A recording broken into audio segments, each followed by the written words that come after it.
Run it back. Heat it up. I'm about to warm it up, G. I'm about to Warm it up. Oh man, episode 28. 28. Yo, these episodes are climbing What are they climbing? the charts. The Spotify charts, Apple Apple Podcasts. Podcasts, Amazon. Whoa, I don't know about Amazon. YouTube. Are we on? Is Google? Amazon have podcasts? Yeah, they do. That's tough. Are we And- on? Yeah, That's tough. and Google has podcasts too. And we're on there. Oh my god. Yo, we're on no lie, we're on 7 different platforms. Gosh. Just saying, whatever. I can't wait to be on a billboard. That's coming. That's coming. Just wait for it. Oh man. But episode 28, we got a really, really good week ahead of us. The beautiful day that we are in right now. Weather is spring-like. Yes. For the day. It'll probably change later. But we're here. We're here for it. Yep. Before we dive in, I just wanted to say basketball season has ended for most. And it is apparent as Hoop Lab is becoming the go-to spot. The word is getting out. People are finding out. They're coming in and they're wanting to get the Hoop Lab special, Yeah. Which which is, I mean is awesome because all the players that we spent before the season with must have did their thing. they must have did their thing. So Yep. that's always a good thing. But with us saying that, we wanted to make sure that, obviously as things start to pick up, parents that have been here, they start to grow a little concerned with, larger groups and things like that. But we wanted to ease your mind. Trust me when I say this.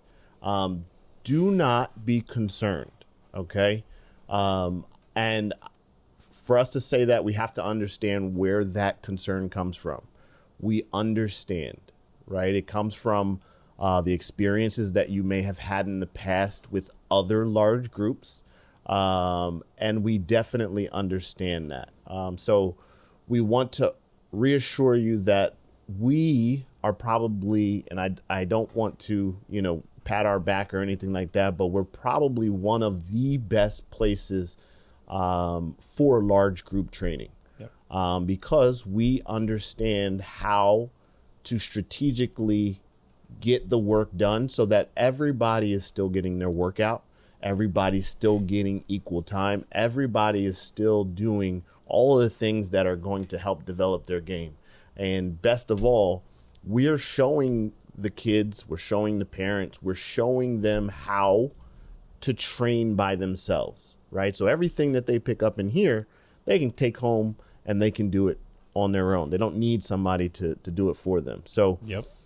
rest assured that there's no concern there. I don't know if you wanted to add anything to that. No, yeah, you hit it. You hit the nail right on the head with Boom. that one. And I know our gym is a small space, right? now. But I tell players and parents all the time when players come here, they are in their own little cubicle. It's individual cubicle training. Everyone has a ball because to be skilled, to be more confident, you must have the ball in your hand. And that's what we have. So every player has a ball and we are giving them the tools, we are giving them the workouts, the information that they need. And we might spend the entire hour not using the basket, meaning we might do a bunch of dribble techniques. We might do a whole bunch of mechanic work. We might even just do a whole hour of footwork. It's because we know that the baskets can become a very big distraction, meaning players get into a gym, they think they have a workout, maybe they do it for like 5 to 10 minutes, and then they forget maybe the other half of it. They kind of get bored, and then they just start shooting around. Now, I'm not saying that you can't shoot, but you have to be able to be an all-around player. Now, if you're a lights-out shooter, great. You already know that you can shoot, so keep adding to your game. Yes. If you're not a lights-out shooter, add the skills. When you come in here, get the information, collect it from us. put it into your own workout, into your own routine while you're alone, and you will be able to get more shots off on your own. So again, like you mentioned, this place is to design players, to train by themselves 1-on-0. And again, everyone's got a different dream. You know, you can't rely on your friends, your brother, your sister to always work out and train with you, because they might have a different dream than you. So instead of always waiting on them, you have to be able to do it, be organized, come here, collect the 2 to 3 skills or methods that we're doing that week, implement it on your own, then come back and get more. But, you know, again, the baskets can become a very big distraction, and don't allow that to happen where you're losing out on the skills and abilities, because our checklist is over 700, and that's a lot. That's a lot. You know what's awesome last night is I was doing the classes, and I had one player come up to me, who was so excited, and I didn't really ask him because I didn't really think about it at that time, but he came up to me and was like, Zach, yo, I got 700 makes earlier today. And I'm like, 700 makes? He's like, yeah, I started at 12. I ended at 4. And like, I love he it. took 4 hours to make 700, but this kid is probably in the 6th, maybe the 7th grade. And like, for him just to be able to be disciplined enough to be outside and make, not just shoot, make 700 shots, and it took the 4 hours, is telling me that he's listening to us. Yeah. He's actually being determined. He's being self-disciplined, because again, even though that we are specialized in skills, we still are specialized in shooting form, hand placement, foot placement, body position, ball handling, whatever it is. We still are specialized in that. And again, we always relay the message back like, hey, listen, if you want to play, you also have to be able to shoot and score the ball. And that's got to be on your own time, because again, there's going to be times when the gym's just too packed and you can't get many shots in. So that's the time to utilize your skills. And it was just awesome to hear that. I told everybody, the next class, and for somebody that age to be able to be self-disciplined and motivated to be out in the, not the warmest of weather. No, it wasn't. And just to do it is awesome. That's awesome. Kudos to that young gentleman. Yes. It was a gentleman, right? Yes. Okay, yeah, yes. sorry. Yes. No, it was awesome. That's awesome. But yeah, man. Oh, man. Hey, you are doing something really exciting this week. Well, you started this week. Yes. Can you, or do you want to fill in everybody on what it is that you are doing and why they should be excited for you? Yeah. Well, what I just mentioned about the kid going outside and shooting and trying to be good at one particular thing, it kind of bleeds over to this. I would say more than half of our listeners don't know this, but I started a fitness challenge this week. And for those that did not understand what he said challenge. Challenge. Yeah. Challenge. You know what's funny? You and the other person that I'm about to talk about just mocked me on that episode, and everyone's going to hear it. It's my nasally Michigan A's, my accent. But no, so it's called 75 Hard, and basically what it is, it's 75 days straight where you have to be able to follow a program where it's 2 workouts a day. One of those workouts has to be 45 minutes outside, drink a gallon of water a day, read 10 pages a day, follow a cheat, or you can't do a cheat meal, follow a diet, and I think it's take a progress pic every day, so you get to see the progress of it. But what the cool part is for my 45-minute walk, or for my 45-minute workout that has to be outside, I take my dog out for a walk for 45 minutes, and it's about 2 miles. Like he gets his workout in. That's good for him. And for me, coming off of my ACL surgery, it's good to strengthen up the quad and the hamstring. But anyway, during my 45-minute walk, you know what I do? Man, what you do? I'd be replaying Dish and Dimes episodes.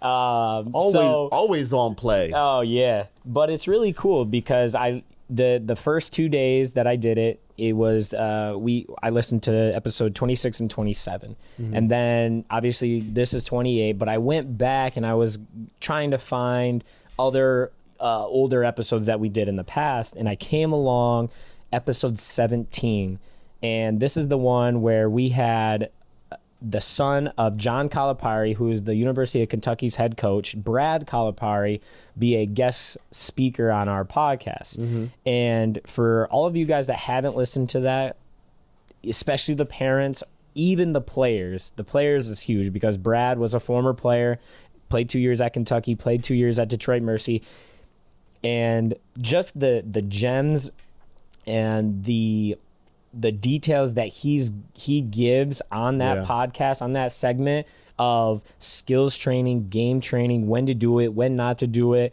how to attack different parts of your body, how to see the different game, or see the game in different pieces. That episode alone is like that was a good one. A golden episode, and we can't thank Brad enough for hopping on. And we'll post. I have a lot of bookmarks in that one that I'm going to be posting on social media from Brad. But for players especially, go listen to episode 17 and listen to Brad Calipari, who's a special assistant head coach at LIU Brooklyn in New York, Division I college, and whose dad is one of the best college coaches ever to coach. It's awesome. And one thing about Brad, his dad John, who I got to spend time with, he loves what we do because he's seen the difference with his own son becoming just a shooter, and not just being a shooter, but also being able to put the floor on the deck, being able to have multiple sets of footwork in any different moment. And that's what Brad talks about a little bit, is you have to be able to be great at one thing. And for Brad, it was shooting. So when he was at a young age, he just knew that he wanted to become a great shooter, because he wasn't the most athletic, he wasn't the tallest. So for him to play, he had to be lights out behind the arc. But then when taller people would start to face guard him, when they would start taking away his shot, he needed something else to expand his game. And I'm not gonna go in too much of it, because I want you guys to go listen to it. But it is such a powerful message throughout the whole episode from Brad. So please take advantage of that. Again, that's episode 17 on Dish and Dimes. And thank you, Brad, for popping on the call with us and taking our questions. It's a really, really great episode. That is a good episode. Definitely recommend go check that out, listen to it, and then let us know what you think. Yeah. We've been having a lot of that lately, where parents are coming in and just kind of giving their feedback, which we love. You guys might have seen some of that across our feeds this week in terms of some of the impact that the episodes have been able to have, which is, for us, it's humbling, because obviously we want to give you guys some information, but the fact that you guys are listening and kind of changing some of the things that go into your daily lives based on that, man, there's no greater feeling than that. So that's important. Thank you for that. Thank you for the support. Thank you for listening and giving us that feedback, and hopefully you continue to do so. Absolutely. Yeah. I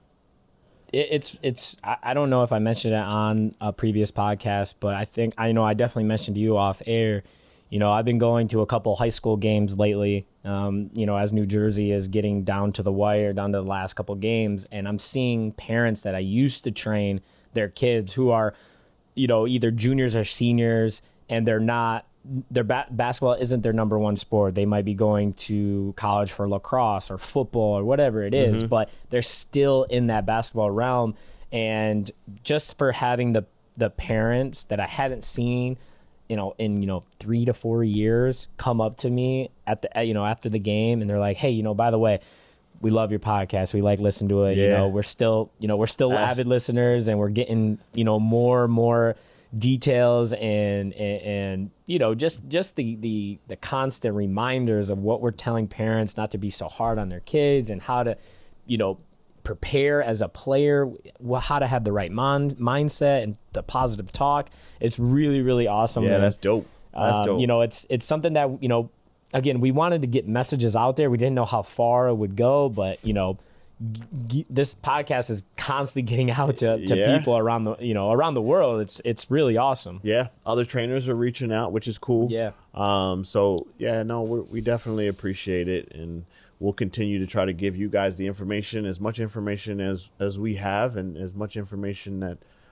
we feel would benefit you guys. So our whole thing is we just want to add value, whether it's in training or just the daily lives that you guys live. You know, we want to add value to that and give you as much of that as possible. So absolutely, we will continue to do just that. Yes.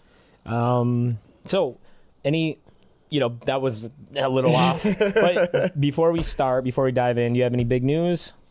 Big news. I don't really have any big news. You know, this week I've been fortunate to kind of, you know, I don't want to say plug, but kind of help us in ways that I think will be beneficial in the past, or not in the past, in the future, I guess. But never mind. It's okay. You're nervous. It's your first time. I had an opportunity to go to an event with one of our brand partners, Roundball 21.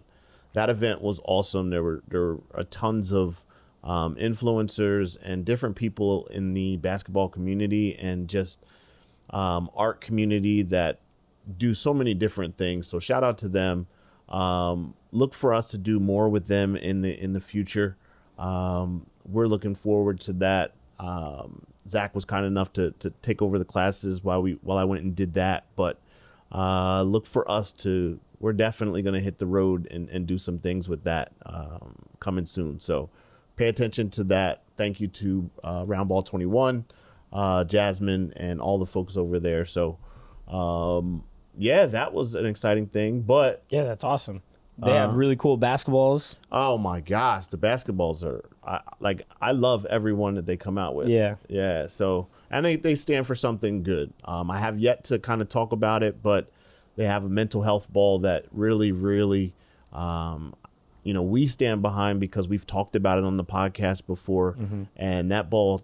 That means a lot. So we're going to talk about that, you know, soon, and hopefully we can implement that in you know, some of the things that we do here. But yep. And Mental Health Awareness Month is coming up, and yes, you know, it is.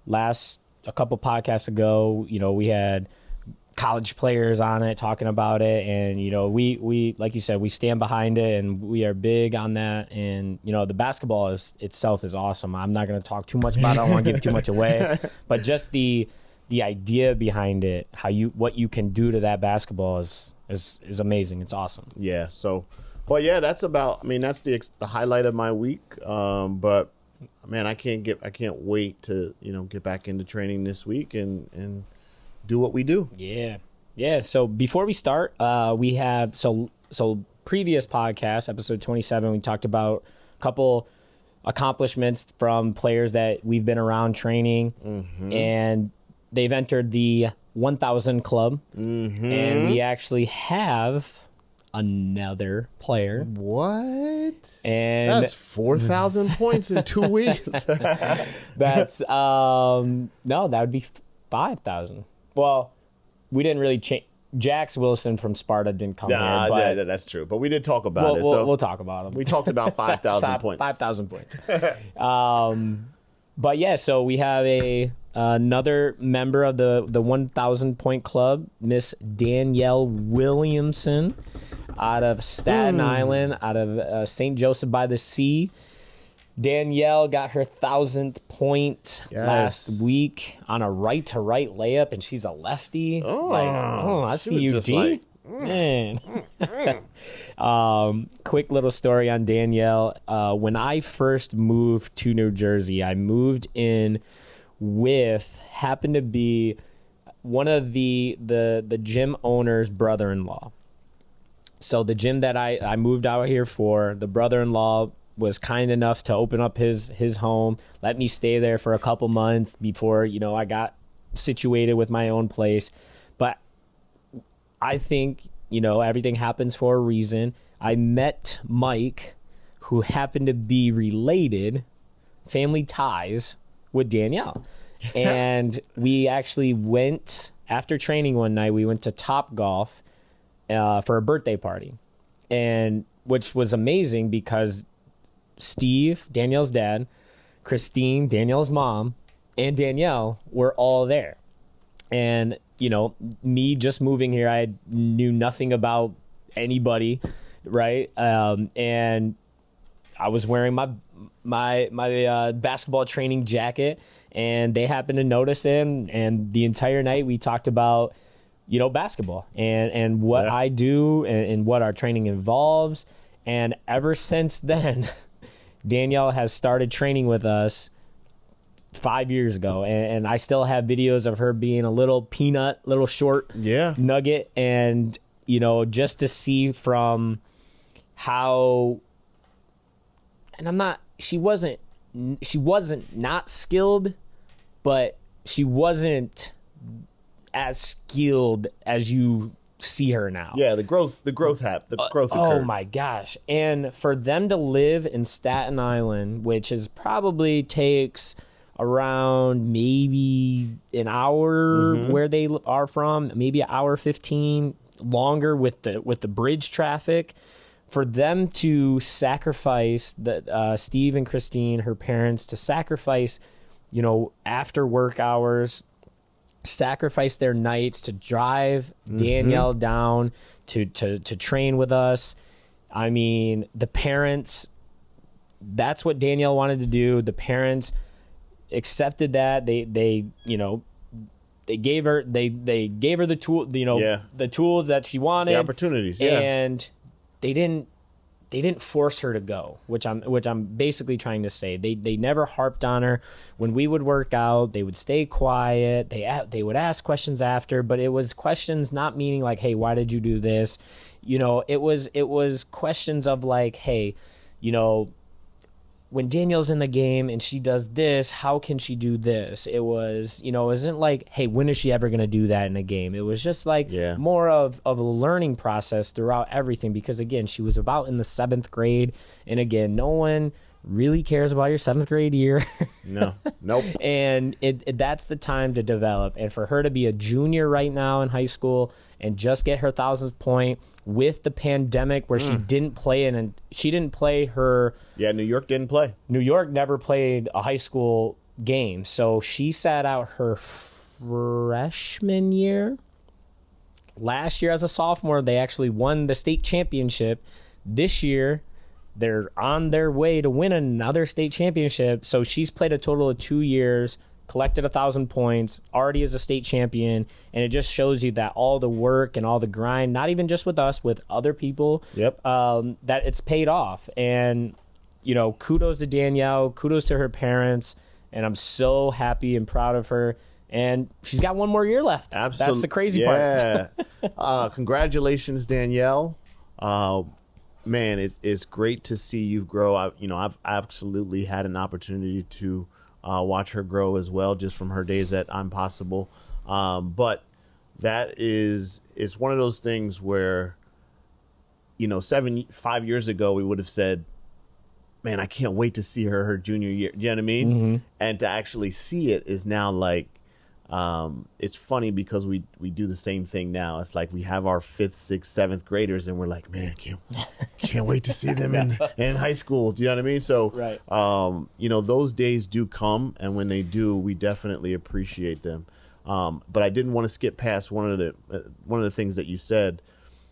They were driving an hour for her to train, an hour here and then an hour back. So 2 hours. So that says a lot about, one, the dedication, but two, the sacrifices, and then 3, you know, the quality of what we were giving her, I'd like to think. Yeah. And I say that because I hear from a lot of parents that maybe, you know, 25 minutes away or 30 minutes away. And, you know, a lot of times I do hear, wow, that's kind of far for us. Mm-hmm. And I just want to to highlight that and say, what are you willing to sacrifice in order to allow your kid the opportunity to grow, the opportunity to reach their dreams? What are you willing to sacrifice? And sometimes it's not going to be easy. Sometimes you're going to have to do things that you don't want to do. But if you really want to see your kid reach the dreams or the goals that they have, you got to think about that. Yep. What are you willing to sacrifice? Yeah. And her parents, I still remember in the summer, her father would bring her down late at night, and he would still have to go to work that night. Yeah. And, he's sacrificing sleep. He's sacrificing time for his daughter to be great. Yeah. And, I wish a lot of parents would kind of take a step back and, not saying all parents put themselves first, but, sacrifice those times to enjoy, her parents were so happy for her to score 1,000 point. Her parents were so happy last year when they won the state championship. Mm-hmm. And when you're in that moment, you forget, oh man, Thursday, in April, I was so tired and I had to go to work. You forget about that because of the joy that you brought to your child for working and being dedicated at so much. And, it was a quick story too. During COVID, just like at the end of it, I worked with Danielle a lot during COVID. I would actually travel up to a secluded gym where it was just me and Danielle. And we were in the midst, going into her sophomore year of changing her shot, because she was a player that would always use two hands. She wasn't the strongest. And again, I told her and I told her family, she's going to be lifting. As she grows, her form has to grow. So it can't stay the same, because as you grow, you get stronger. You're going to start overshooting when you use two hands. When I tell you I spent maybe 4 hours, which is 2 days, 2 hours, and it's probably an exaggeration. But when I tell you I spent that much time just showing her, and she took what I gave her and did it on her own, like, it is night and day difference. And from last year, her sophomore year, to junior year this year, her shot looks insanely better. The ball is going in more. The even if the ball hits the rim, it looks good. It's soft. It's not clanking because she's not using extra power. Mm-hmm. But again, it goes back to they're driving a total of 2 hours here and back. And Danielle is that player that collects all the information, collects all the data from us, and trains by herself. She wakes up before school. She works out. She goes to the park when it's cold. She does all of our workouts, and she still gets time to shoot. She does all this stuff on her own. When she runs out of things and she masters those things, she comes back, collects more, she does it again. And that's the prototypical player that we're talking about when players have the luxury to come here so many days versus the players that don't have the luxury to come here so many days. So what player are you? Are you going to be that player to just, hey, I'm going to wait till Hoop Lab, at 7 every Wednesday and Thursday? Or are you going to wait? Are you going to be that player to wait Wednesday and Thursday at 7 o'clock, but then Friday, Saturday, Sunday, Monday, Tuesday, do it on your own?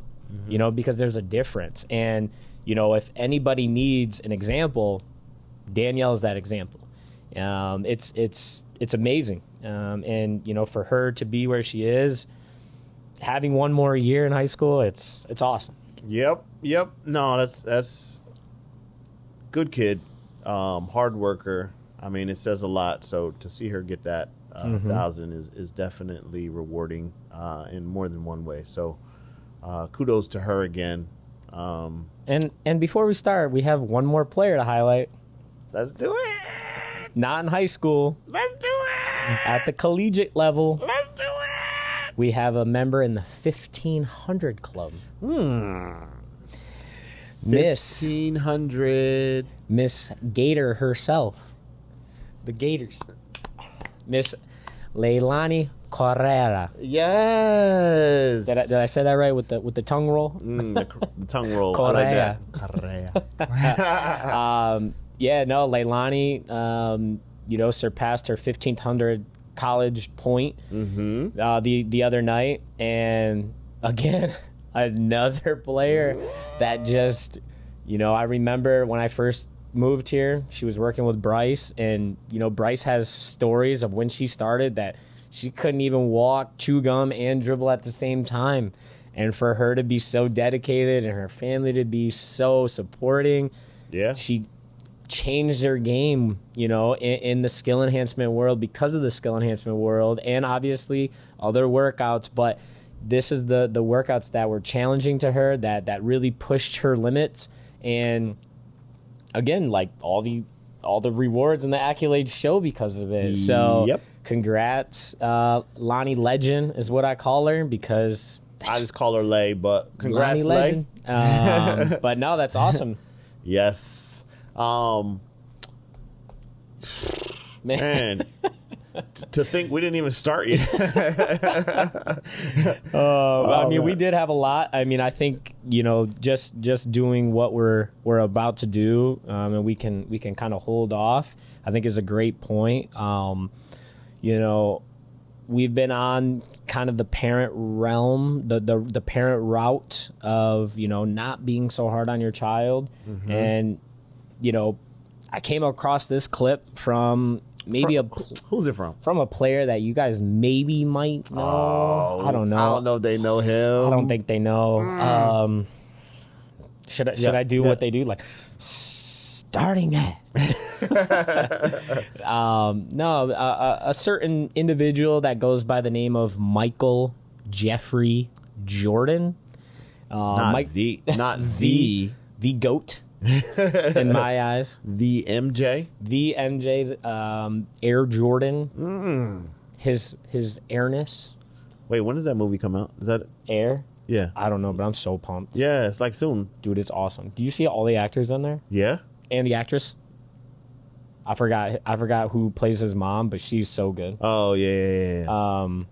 That movie's gonna be off the charts. Yeah, I can't wait. I know it's got to be. I can't wait to be at Complex. Oh man, but yeah, no, sorry, I just thought about that. But yeah. Now we have this clip from MJ himself. Yes, and we're gonna play it right now. Hopefully, it's not too loud. Here we go. People put too much seriousness to success and failure, especially on the basketball court. If you take a shot, you can only do two things: make it or miss. That's how simple it is. That's what you try to get to your kids, so they're not afraid of that simple act. When I took that shot, whatever shot it was, in my mind, first of all, I'm thinking I'm gonna make it. Secondly, if I don't, okay, we can come back tomorrow, work hard, make sure that when I get in that situation again, I'm gonna make the shot. But you don't put the end of the world on that one particular event. And kids sometimes have a tendency to do that. So you as a parent, you have to simplify it as much as possible to show them that either way, I still love you if you miss that shot. I still think you're still a great basketball player. Yo, Mike was dropping gems. He was dishing out dimes. He wasn't even scoring. He's like, "Yo, Scotty, you score this one." Yeah. So no, that is, man, that's a powerful clip. And it just goes right alongside of what we've been preaching about. And to hear Mike say it, it means a lot. And I think now that I think about it, and I think back to some of the stories that I've heard about Mike. I want to say that his parents were kind of like the same way, Now hopefully this new movie coincides with that, but I think that they just encouraged him to do, work hard and not give up, but never were really like, hey, you need to go do this or go do that, and push him in that direction. So to hear him say that, it definitely, it's coming from Mike. Yeah. Absolutely. I remember watching old VHSs on Michael Jordan, and I know, he had older brothers. they would always play in the backyard, and you know, it was more of, you know, the sibling rivalry, right? So his brothers were always better than him, bigger than him, and that gave him the motivation. It wasn't, you know, constantly being pushed by his dad or his mom, or always getting yelled at. It was like, hey, listen, you know, they're older, you're gonna have to figure out a way to compete with them, and you know, it was that drive that he had, because he wanted to beat his siblings and be one of the, you know, the best player ever to play the game. And it was really whatever he played, he wanted to be great in, right? So it didn't matter if it was baseball, golf, you know, he wanted to beat you every time, no matter if it was a scrimmage, just fun. Like, he just had that competitive drive, and that just came within, you know, it came from the experience back in the backyard.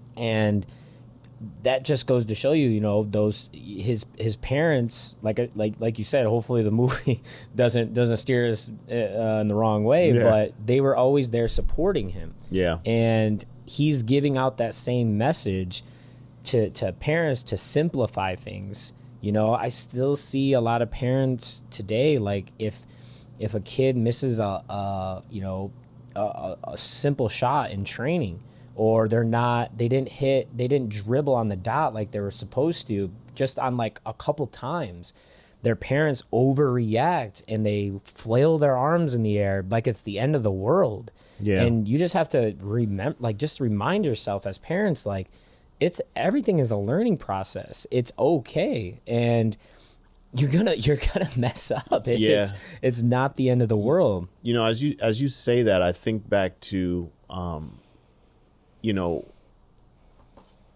well, first of all, like, how can we offer solutions to that, right? So how can we get the goal, or get to the goal, or get to whatever it is that we want our kids to do? And I think we kind of touched on it last time too. But if our goal is for them to get better, or be motivated, or, you know, just do some of the things that we want them to do, how can we get them to do that? And as you were talking, I thought back to something that Gary Vee, for anybody that doesn't know, Gary Vee is, you know, one of the most positive, motivational speaker, if you want to call him that. But he does a lot of stuff on the internet that is just really smart. But anyway, he goes on to say that the thing that really shaped and molded his life is when his mother reacted to him holding the door for an older lady. She reacted to that as if he just won a Super Bowl. So when he did that, her reaction to him was as if he won some major prize, and the consequence or the result of that was he was striving to get that reaction again. Yeah. Do you know what I mean? So when we think about some of the things that we can do to get our children to get the results that we want them to have, think about that overreaction, right? Not the yelling or the screaming. Think about when they do something that is good, when they do something that is right on par with what we want them to do. How about we overreact to that? Mm-hmm. Like, and just instead of saying good job, like, make it seem as though they won a major prize. And I can almost guarantee you the kid in them, or the person in them, just wants to get that feeling again. They want to hear that again. So, you know who does that a lot? Who's that? You really don't know? I know two people that do that. I would say literally every day. I mean, I'd like to think that I do. I was literally going to say, you do it, I do it. I would agree with that. We're literally, no matter if our kids mishandle the ball, they airball a shot, they make a shot, they do something great. We are so positive that we make it fun, even if they fail. But when they do something great, our voices, become like an animated cartoon, just woohoo. Yo, now that I think about it, I mean, it's you're absolutely right. And it's intentional, but I never shaped it in that way. Like, I never shaped it the way that Gary Vee made it out to be. I shaped it, and I'm sure you would agree, like, just for you, I shaped it in a way that made it fun. Yeah. Right? Yes, I do want you to celebrate the things that you're doing well, especially with the little ones. I know we go overboard with the little ones. Just a little bit. And then, they get into it, and you can see them again want to do it again. So I think you're absolutely right. I do think that we're great examples of that. Yeah. And again, just you'll get some that are first timers, and they're like super shocked that we're celebrating like a weakness or just like a made layup or whatever it is, or just proper footwork. Yeah. Even if they miss the shot, and they kind of like are starstruck. They're like, what are you doing? But then you get those kids that were first like that and that have been with us for a while. Mm-hmm. They're almost like, I don't want to say they just do what we ask, right? Just to hear us like reward them. But it's like, yo, man, you haven't rewarded me yet. Yo, check this out. Or they're like, or they do that. They're like, they're waiting and they're like, hey, watch this real quick. Watch this. It's funny story is that I had a kid.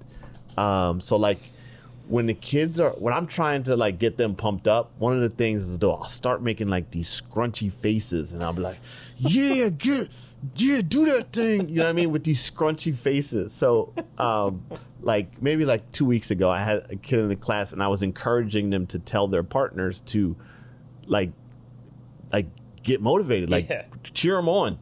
And I look over and this kid has a scrunchy face. He's like, yeah, do it. You know what's the funny part about that? I was in the office and we had a parent sitting over there on the sofa just doing her work, and it got so loud in the gym so quick because they were encouraging everybody, and the parent looked up to me and like, what are they on today? And I'm like, yo, everyone's happy to be here. They're ready to work. The encouragement's out of the roof. Yep. But no, that I think again, if we think back to that, I think that is Gary Vee set a great example of the things that we could be doing instead of, putting the pressure on them or putting them down. So, right. Yeah, and again, going back to the Michael Jordan message, to simplify it, you recently, we talked about it earlier on this podcast, but recently we had a parent come in and really talk about how the podcast has really changed their thought. Mm-hmm. And you put out a post recently on that, and she mentioned something that I mentioned to her about the first time your kid rides a bike. Mm-hmm. Right? The kid is going to fall. Let's just put that out there. Many times. I don't remember falling because I'm just perfect. No, I'm just kidding. No, but I don't remember ever learning how to ride a bike. Do you remember? I don't remember my first time. My first time, right? No. But if you guys have kids now, or you remember your kid first time learning how to ride a bike, they're going to fall.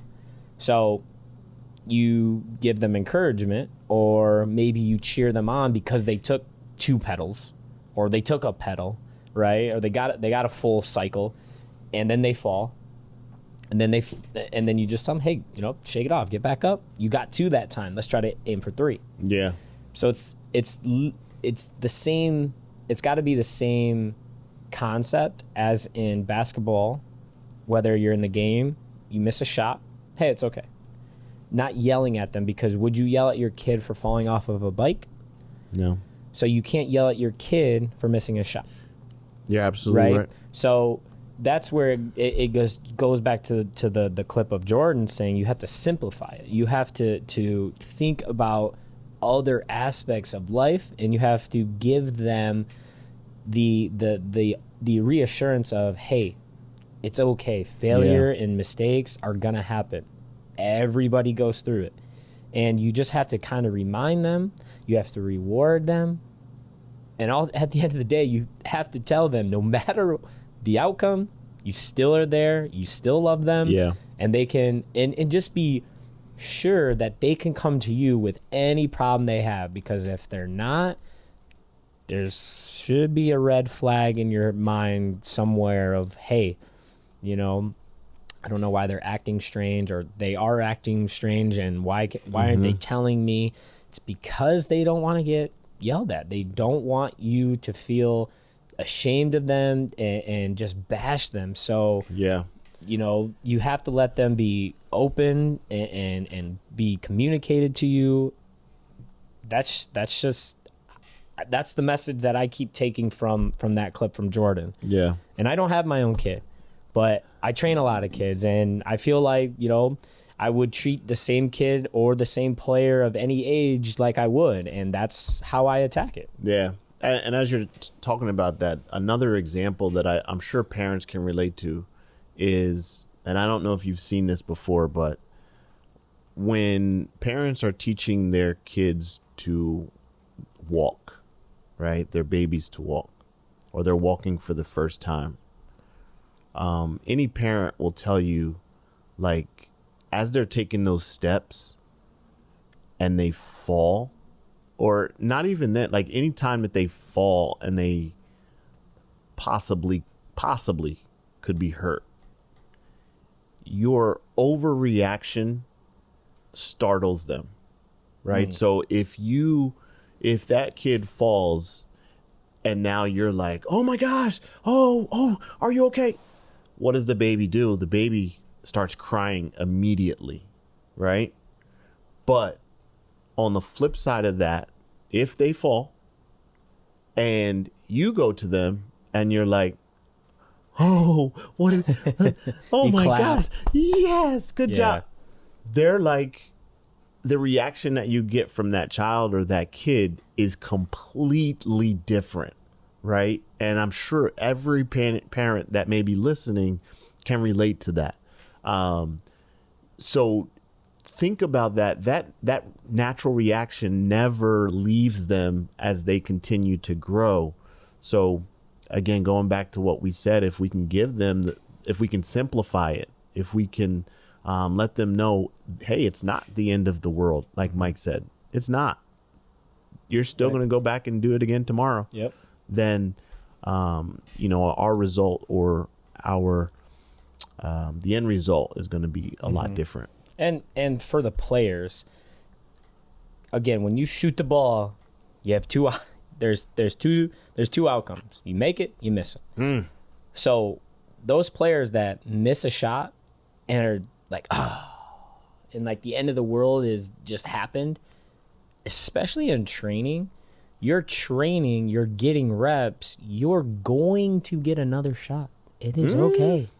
It's, That's what I tell them that all the time. It's like when they first come in, I'll tell them, all right, think about this.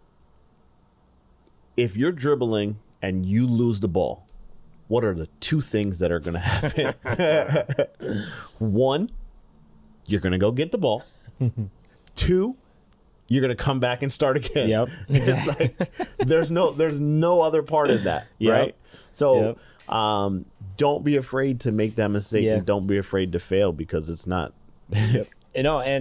And I was training an overseas professional with a high schooler, and it was probably a young high schooler, and I hope to get this overseas pro on one of our podcasts sometimes, because he's just a great mind, a great person.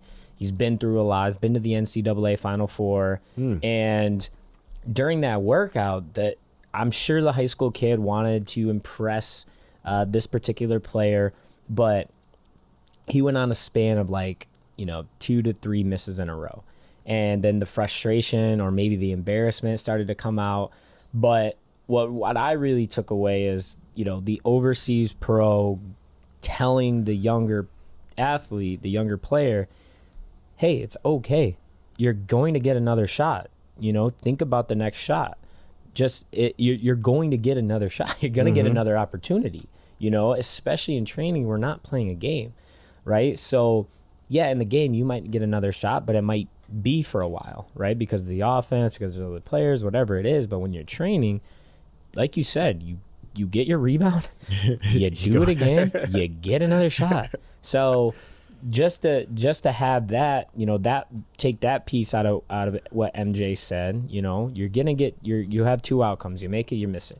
Now, if you're missing it, that's fine. Take that day, remember it, work harder the next day, and like we started on this podcast, go outside, sacrifice some time, whether it's cold or not. Take 4 hours to make 700 shots, like the kid we spoke about who comes here. It's on you. It's how bad you want it and how far you are willing to take it to achieve your dream. Absolutely. Man, I don't want it to end. I don't want it to end. I don't want it to end. Man, I could do this literally every Thursday. This is so much fun. Yeah, but hopefully there were some things that you were able to take from that. Hopefully there's some gems that you were able to pick up. Hopefully there were some dimes that we dished. And you can deposit. Deposit gems and dimes. Again, if you guys haven't already, go back, listen to our older podcasts. I would first start with episode 17. If you're a player, even if you're a parent, take some advice from Brad. And shout out to Danielle, Lonnie Legend, and all the other players that we've talked about, and all the upcoming players. Again, we want to fast forward, but we don't, because we love spending time with every player. But moral of the story, moral of the podcast 28, keep working hard. Keep working hard. Parents and players, sacrifice your time. Sacrifice your time. And just keep getting buckets. And just keep getting those buckets. But man, what a great episode. Absolutely. As always, I love spending time with you, my friend. Hey, me love spend time with you too. My friend. Now you had to make it a little weird on that one. Yeah. Hey, man. But yeah, man. So I guess there's only one thing on the agenda to talk about, and that is what happened to peace. Peace. Dude, that's like the coolest part of the end. I always listen to that part about it.